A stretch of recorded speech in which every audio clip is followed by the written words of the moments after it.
बहू, अपनी काली जबान से मेरे बेटे का नाम मत ले। तेरे कहने से नहीं होगी शादी। बिल्कुल होगी, और तुमसे लाख गुना अच्छी बहू आएगी। माँ जी, जो आपकी हरकतें हैं ना, विवेक की शादी की उम्र खत्म होने से पहले अगर लड़की पसंद कर लो, यही बड़ी बात है। 2-4 साल और ऐसे ही चलता रहा ना, तो फिर रिश्ते भी आने बंद हो जाएंगे। बहू, तुम्हारी हिम्मत कैसे हुई ऐसी बातें करने की? शर्म नहीं आती तुझे ऐसा बोलते हुए? गुस्से में चीख पड़ी उमा जी। देखा जी, देखा आपने कैसे सर पे चढ़ के बोल रही है। मेरे बेटे के रिश्ते नहीं आएंगे? अरे क्यों नहीं आएंगे? एक से एक रिश्ते आएंगे, और जो बहू आएगी वो भी तेरी जैसी नहीं। तेरी शादी में तो मेरा बस नहीं चला, नहीं तो तुझे तो मैं इस घर में कभी आने ही नहीं देती। इसलिए तो जानबूझकर छोटे बेटे के लिए मैं खुद बहू ढूंढ रही। इस बार मैं अपनी पसंद की बहू लाऊंगी। आए दिन इसी बात पर बहस हो जाती उमा जी और उनकी बहू प्राची में। उमा जी के 2 बेटे थे। बड़े बेटे की शादी प्राची से हुई थी और छोटे बेटे विवेक की शादी उमा जी जोर शोर से देख रही थी। प्राची की शादी जब हुई तो प्राची को बस उमा जी के पति पंकज जी ने ही देखा था, इसलिए वो बार बार पंकज जी को ताने भी मार देती। जाने कैसी बहू ला दिए, अच्छे से देखकर भी नहीं ले आए। जब देखो तब सर पर चढ़ के 24 घंटे लड़ती रहती है। उमा जी को अपने मन की बहू चाहिए थी, आज्ञाकारी, सुशील, शांत स्वभाव वाली, हर बात मानने वाली। ऐसा नहीं था कि प्राची किसी की बात नहीं मानती थी। प्राची बहुत अच्छी थी, घर का सारा काम करती, सबकी सेवा करती थी। जो एक बहू को करनी चाहिए, प्राची वो सब कुछ करती थी। हाँ, बस उसे गलत बातें बर्दाश्त नहीं होती, खास करके अपनी सास उमा जी की। उमा जी थी ही ऐसी। बहू तो बहू, बेटे और पति भी उनके पक्ष में नहीं रहते थे। बस इसलिए विवेक के लिए जब भी कोई रिश्ता आता, उमा जी जल्दी किसी लड़की को पसंद ही नहीं करती। किसी को छोटी कहती, किसी को ज़रूरत से ज़्यादा लंबी, तो कोई मोटी तो कोई पतली, किसी की नाक बड़ी होती तो किसी की आंखें छोटी होती। कम से कम 15 ऐसे रिश्ते आ चुके थे जिनकी फ़ोटो से ही उमा जी ने कमियां निकाल दी थीं, और इसी बात को लेकर घर में पंकज जी और उमा जी में लड़ाइयाँ हो जाती। पंकज जी बार बार चिढ़कर कहते, तुम्हारे चक्कर में तो हो गई बेटे की शादी। जाने कैसे हूर की परी चाहिए तुम्हें। शकल सूरत देखकर उसके बारे में अंदाजा नहीं लगाया जा सकता। होगा वही जो तुम्हारे नसीब में लिखा होगा। आखिरकार 18 से 20 रिश्ते आने के बाद एक फ़ोटो उमा जी को पसंद आई। अब जाकर घर में सबने राहत की सांस ली। लेकिन उमा जी ने पंकज जी से कहा, सुनिए जी, मैं क्या कहती हूँ, हम लड़की को ना देख लेते हैं। सामने सामने से देखेंगे तो सही रहेगा, और इसी बहाने विवेक भी मिल लेगा लड़की से। अब लड़की में कुछ काटने लायक तो था नहीं कि उमा जी मना कर देंगी, क्योंकि लड़की उन्होंने ही पसंद की थी और पूरे परिवार के सहमति थी। इसलिए पंकज जी ने हाँ कर दी। दिन तारीख सब कुछ तय हो गया। लड़की देखने के लिए पंकज जी ने उमा जी को 2 सोने के कंगन बनवा कर दिए। खाली हाथ तो लड़की देख नहीं सकते। प्राची ने भी कान के झुमके लिए थे, बाकियों ने पैसे। बड़ी खुशी खुशी सब लोग लड़की देखने निकल पड़े। चाय पानी नाश्ते के बाद जैसे ही लड़की आकर बैठी, उमा जी ने बड़े ही गौर से उसे ऊपर से नीचे तक निहारना शुरू किया। पाँव की उंगलियों से लेकर पैरों से लेकर उसकी लंबाई चौड़ाई सब ठीक थी। ज़्यादा मोटी भी नहीं थी, गोरी भी थी।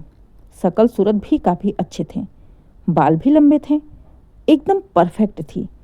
उमा जी को लड़की पसंद आ गई। उन्होंने झट से निकाल के कंगन लड़की के हाथों में डाल दिए।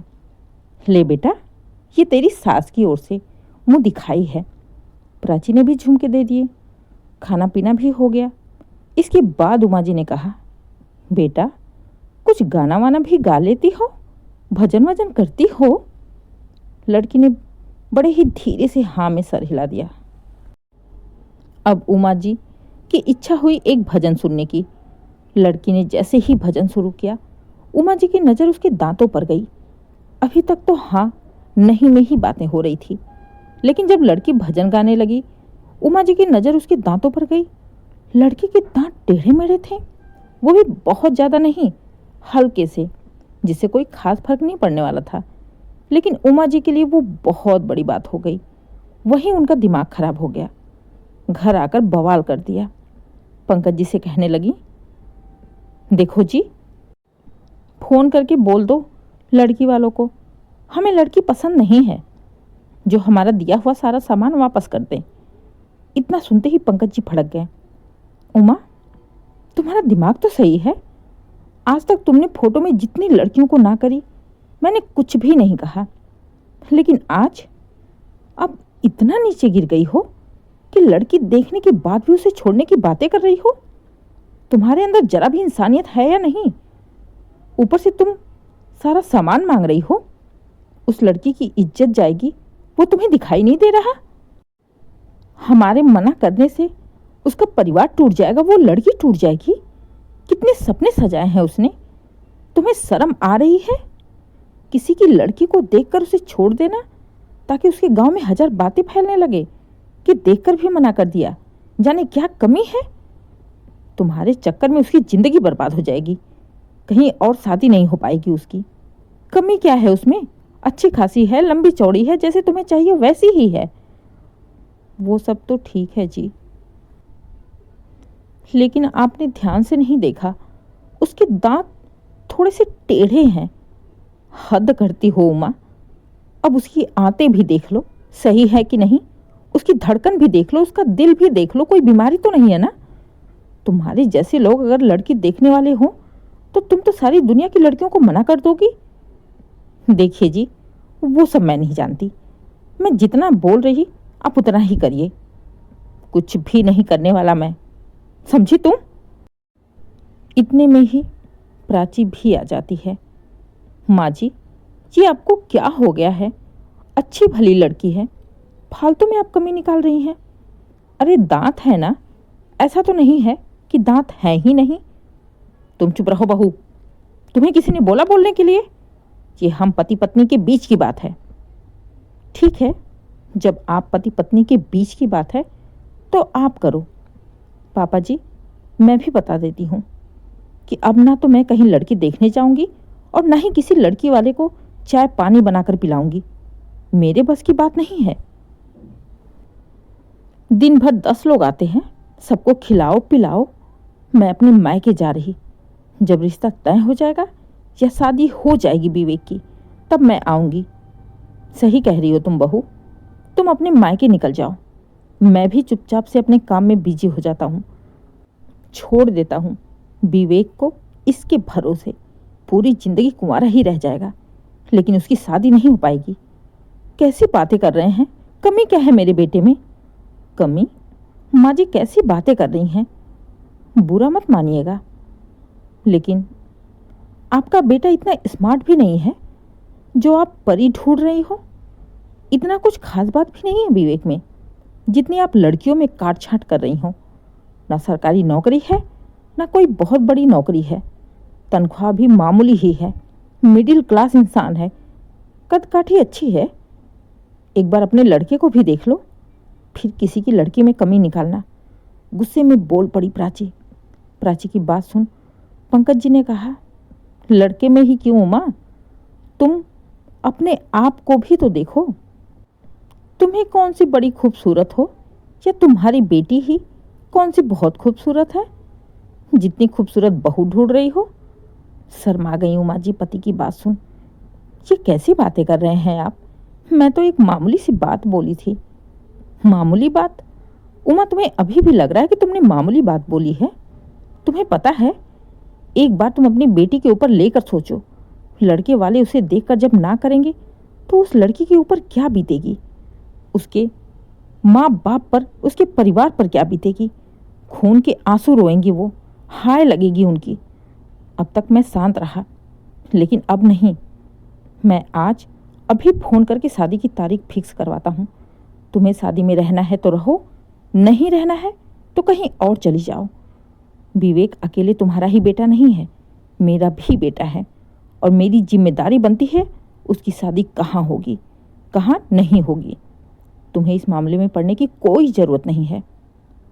कैसी बातें कर रहे हैं? मेरे बेटे की शादी है, बहू आएगी मेरी, तो मैं सोचूंगी ना कि बहू अच्छी आए। उमा, बहू अच्छी आती है लेकिन अच्छी रह नहीं पाती। बस अच्छी बहू को ही नहीं, सास को भी अच्छी होना बहुत ज़रूरी होता है। और तुम्हारी जो हरकतें हैं ना, इससे तुम्हारा बेटा, तुम्हारा पति सब परेशान हैं। तो भला बहू क्यों नहीं रहेगी? बहू नहीं, अपनी सोच को बदलो, अपनी हरकतों को बदलो।